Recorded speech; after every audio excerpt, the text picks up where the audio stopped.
Thank you all very much. I want to thank the deans that are here, the professors, all of the students. I really appreciate it. You have an amazing program here. I'll be taking the good word about this program out to all my colleagues. So, how many of you were at the public lecture?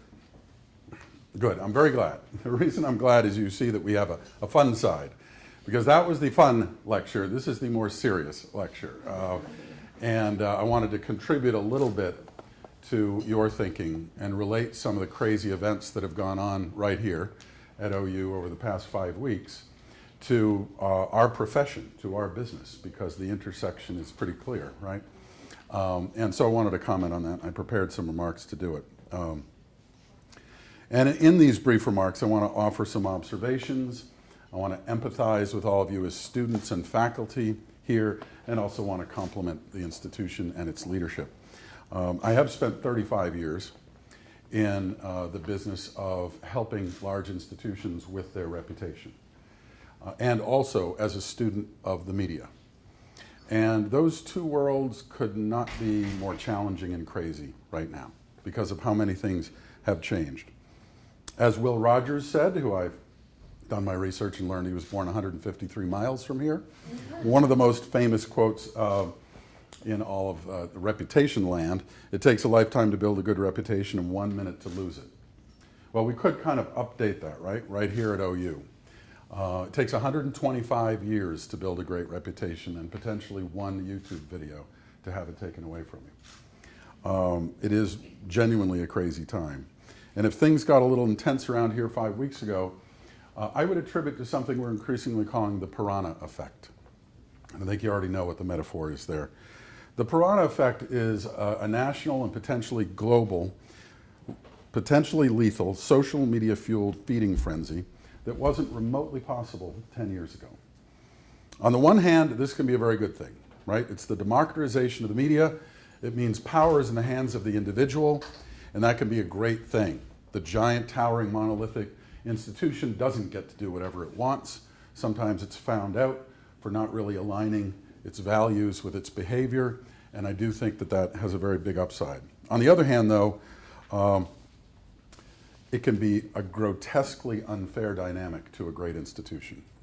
And so, full disclosure, Ketchum, among other things, worked with Penn State in the months following the Sandusky scandal. We were brought in by the University of Virginia just a few months ago after the Rolling Stone article about sexual abuse. We've worked with Notre Dame for the last 2.5 years as incidents on their campus were attributed in some measure to the dominance of the football culture. And so we've been watching this dynamic of great academic institutions finding themselves in the middle of something that really is fueled by the dramatic changes in the multi-channel media that we have around us today. So consequently, we're growing a growing body of knowledge and kind of set of best practices in these situations. That there are ways to prepare, there are ways to respond. And these days, we're citing the University of Oklahoma as a very recent example and as a very positive example. Now, I know that the pain of this period is still very raw, and that there are still parts of this that can be debated. But I had our analytics folks. We have at Ketchum what I call big ears. We can listen to just about anything. We have to for our clients. We're in 70 countries, and we have hundreds of clients. So I had them turn up the big ears and do the analytics on your situation. On March 9th, 13,000 sources ran the OU fraternity video story. Now, a source can be the New York Times, it could be CNN, it could also be David tweeting to his 5,000 followers. So keep that in the right perspective. Those sources generated 398 million potential views of the fraternity chant story on that day alone. The next day, March 10th, the story had a reach of 324 million potential views. We call them potential views because because a story goes to the 3.1 million readers of the online edition of USA Today doesn't mean they all opened it and read it, right? Just because a tweet goes to hundreds of people doesn't mean they opened the link. But a reach of nearly 400 million is a lot. In our business, in a day, that's a lot. By the middle of last week, April 14th, when I told our friends in analytics to stop monitoring, the conversation about OU and the fraternity video had reached over 1 billion views.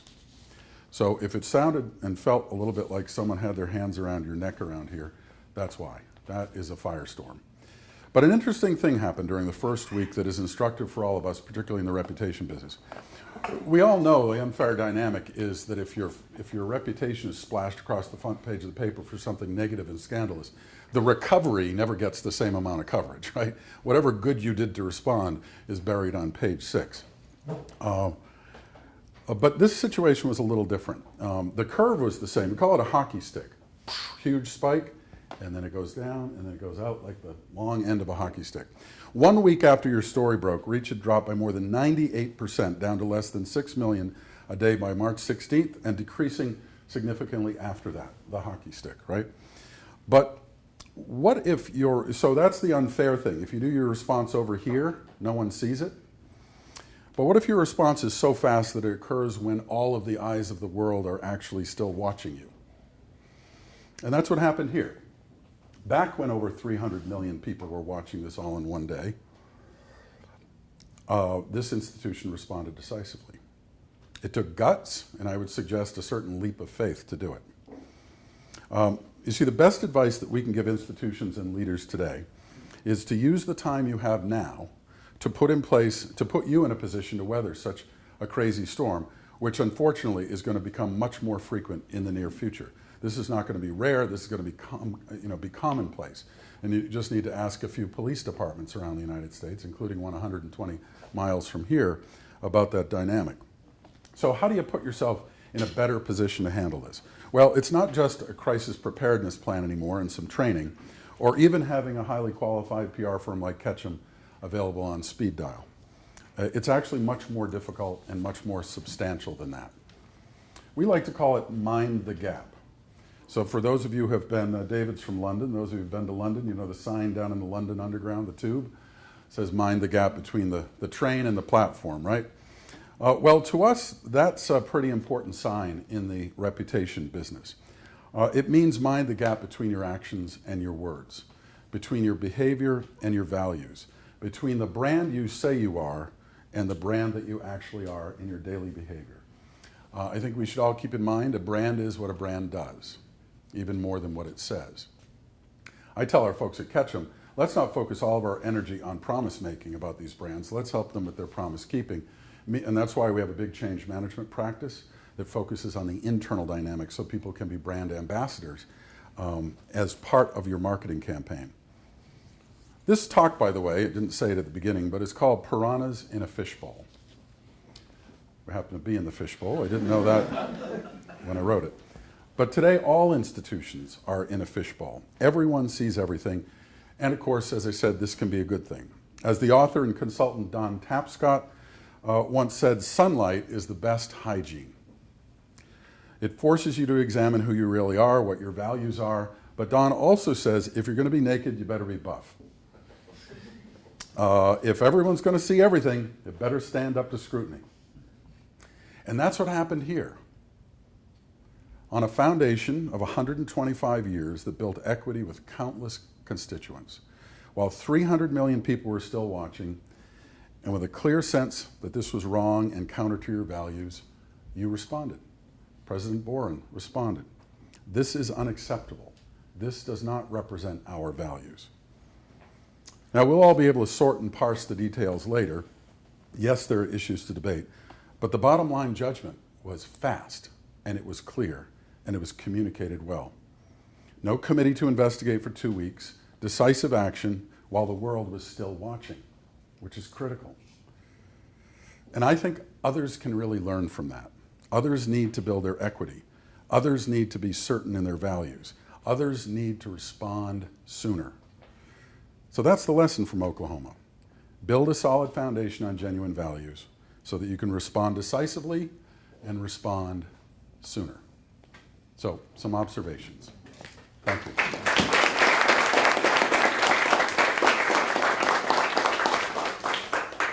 So, any thoughts about that? I told you the other one was the fun speech.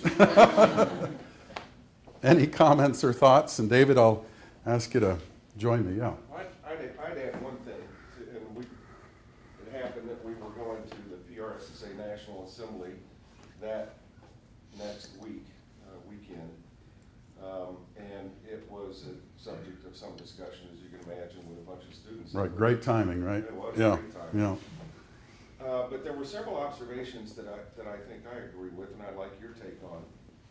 That President Bourne was really kind of in a lose-lose situation if you look at it. If he doesn't do anything, people are upset because he hasn't done anything. What he did still upset people because he tarred a bunch of people with the same brush. But what he did, I really think he did because he thought it was the right thing to do. So how do we get our leaders to think like that? Well, you know what? It's a fascinating science to study that. I tend to believe, I was telling Professor Tetsura this earlier, I tend to believe that big institutions have to take the hit to protect the individual. And we do it all the time at our firm. If we have 3 senior people that we need to let go, terminate, we will obviously, we'll let them say they resigned. We'll do it so graciously we might have them still work at our firm for 3 months while they look for other work, not just a severance thing. And by the way, at the end of the year, trade journalists will say you lost those 3 people. I mean, you lost those 3 valuable people. We'll know they weren't performing and we let them go. But that's an example of a big institution. So now in President Bourne's situation, you have 2 19-year-olds. It's a very, very difficult situation. The institution can take the hit, the individual can't. So that's a really tough call.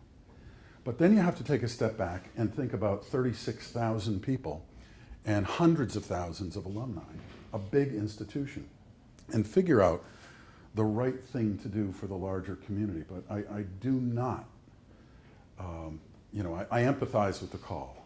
I don't envy the call that had to be made there. So I don't know. Partial answer to what you said. I guess one question I have is, when you're dealing with a threat like the prawn effect that can spring up anywhere and with virtually no warning at all, what are things that senior management and organizational leadership can do to promote the kind of decisive and fast, on the second decision making that is needed to respond to that kind of crisis? Yeah, first thing that our function, whatever parts of our function you're in, can help with.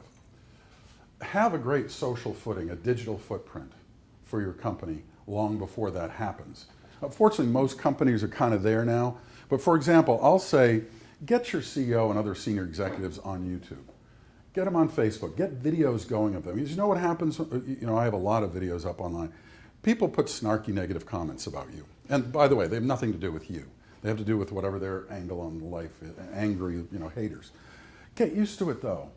Imagine if a CEO did a response video to a crisis for the first time in his or her life, and it had 1,100 comments that were all nasty. Well, this was a disaster. Well, no, actually that happens every day online. Get used to it.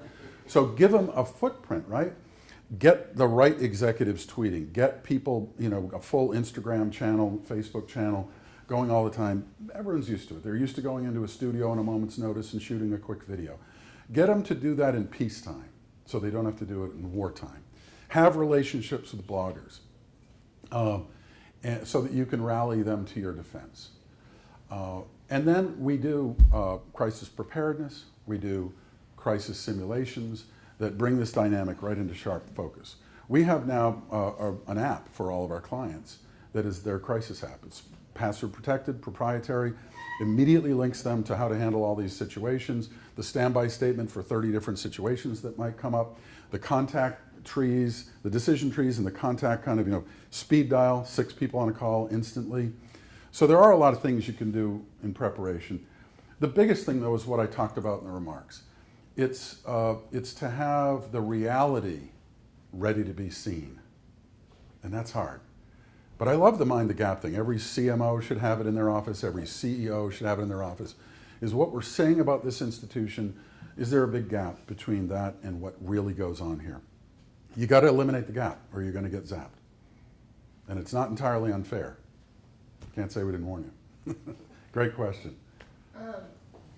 Yeah, I guess my comment is to see your thoughts. But when you're saying, okay, you want to be able to respond and show what the reality, has to actually be there. It can't just be something that, you create through just pictures of social media. Like it has to be something where someone on a random day could come to this institution and look around and say like, oh, there's no way that that exists here. But I think sometimes like ideas like racism can be something a lot deeper than just a video that, you know, Yeah. the way that that was stated. I mean, it can just be where you look around and you see people in relationships and none of their peers around them come from a background different from them, and it's just obvious that people are almost like secluded in a place. So, and to me, that's just like a different form of racism. It's just not as outrightly stated. And so, if someone was to come here and look on a daily basis and look around, like, would they really see that this institution is different than that? That we have relationships with people from different backgrounds, and that's just natural of who we are. You know, like, how do you, I guess, like, help people to understand that and be Yeah. educated on that kind of? Well, you raised the question also, how much responsibility does the institution have to take for the values and behavior of everyone that attends it?